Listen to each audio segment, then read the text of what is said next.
It ain't been easy being Yeezy, and throughout his career, Kanye West hasn't shied away from controversy. In fact, the rapper has a tendency to stir the pot. Now, whether he's talking about whatever's on his mind or even calling out a fellow celebrity for something that doesn't sit well with him, he's nothing but vocal about his beliefs. So let's take a look at Kanye West's most outrageous moments that make fans hate him. First off, the time when Kanye was rumored to cheat on Kim with Jeffree Star. Now, 2021 started with a dash of controversy as we unveiled a bunch of Kim Ye rumors that the world definitely couldn't shake off. It all started with the divorce rumors after 6 years of marriage, which was quickly followed by a seemingly rough breakup. Why? Because some sort of cheating scandal on Kane's behalf. That's right, TikTok user Ava Luis started the rumor that he had been hooking up with the YouTuber Jeffree Star during his not-so-loyal relationship with Kim. And when asked by the YouTube drama personality Daniel Keemstar about the truth, Jeffree simply laughed it off, saying that he's having the best time in Wyoming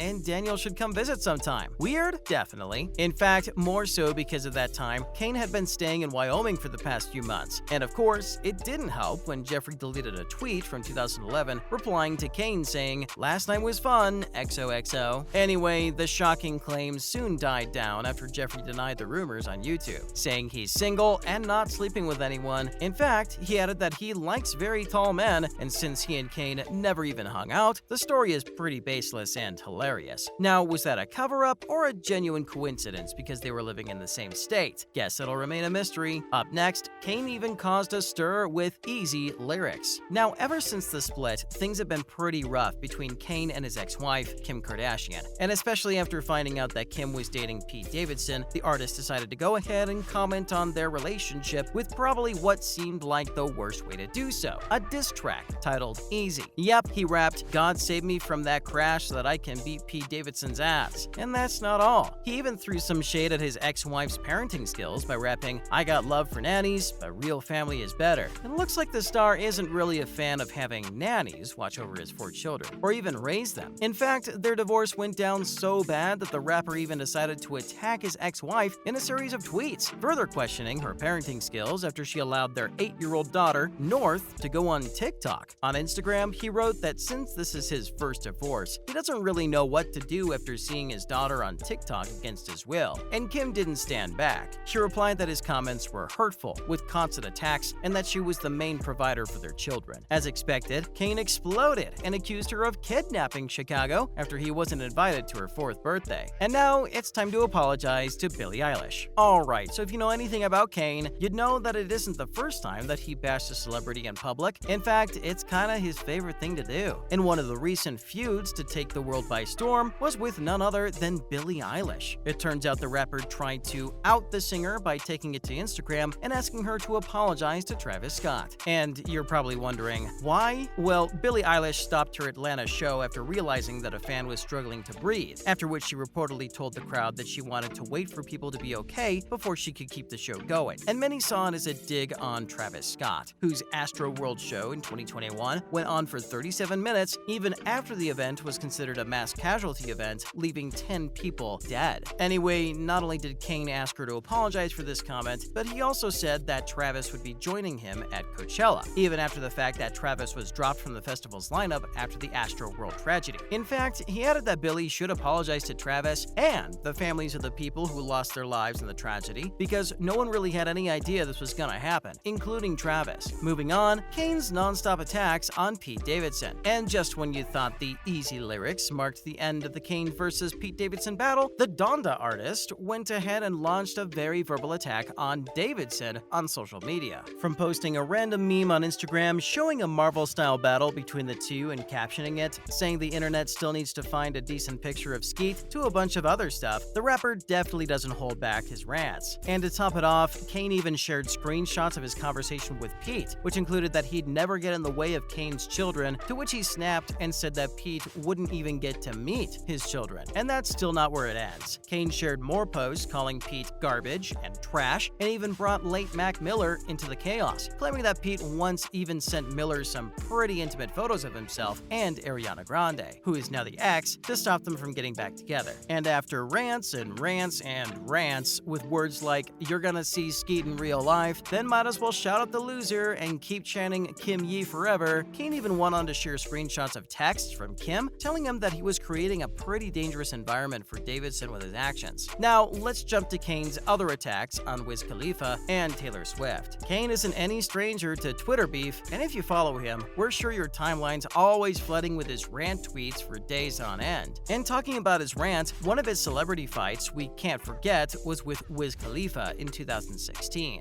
It's back when Kane announced that he wanted to name his album Waves, and right after that, Wiz accused him of not showing enough respect to Max B, who was actually the one to popularize wave and wavy in rap. As expected, it led to a whole Twitter feud with Kane, eventually saying that he basically owns Wiz's child. And may he remind you that Wiz has a son with Kane's ex, Amber Rose. Oh boy. And if you think that was all, you're in for a treat because, like things weren't bad enough already between them, Kane and Taylor Swift's Twitter feud was lit up in flames back in 2016 after he released his song Famous, where he shamelessly called her a bitch. Now, Swifties and a bunch of other celebrities were clearly outraged and jumped in. And, of course, there was definitely no shortage of people who found his music tasteless, having said that the rapper claimed that he even had his wife's blessings for the lyrics and Swift's as well. In fact, he even tweeted that the female artist in question actually found it funny. Either way, his celebrity fights have been one of the most common controversies he's engaged in, even after 2016. With that, let's move on to his love for Donald Trump. Now, Kane definitely shocked his fans when he admitted he'd vote for Trump if he had taken part in the presidential election in 2016. And even though he was booed after publicly announcing that he's Team Donald, the rapper didn't care, even a few nights later. Remember when he launched a brutal attack on Jay-Z and Beyoncé for over 20 minutes during his show in Sacramento? Yeah, that's right, before he called it quits and walked off stage. With a performance of only 3 songs, the crowd was even given a refund for their tickets. This wasn't the first time that Kane had let off steam and ranted his heart out, but it seems like the artist had gone so far that it had even taken a toll on his mental health. Not too long after, he was hospitalized for a psychiatric evaluation and remained there during Thanksgiving weekend. And after his release, he took a much-needed 11-month break from Twitter. And while 2016 was truly a roller coaster for the rapper, everyone thought they saw things when he was photographed walking into the Trump Tower for a meeting with the US president. Now, while Kane revealed that he visited Trump to discuss serious topics like bullying, modernizing curriculums, violence in Chicago, and so on, many saw this as Trump's attempt to appeal to the black community. And it's safe to say that Kane received a lot of backlash for ignoring Trump's supposed motives. That's a wrap for this video. Which one of these Kane's moments do you think was the most outrageous? Let us know in the comments below. Make sure to give this video a thumbs up and subscribe to our channel for more videos like this. See you in the next one.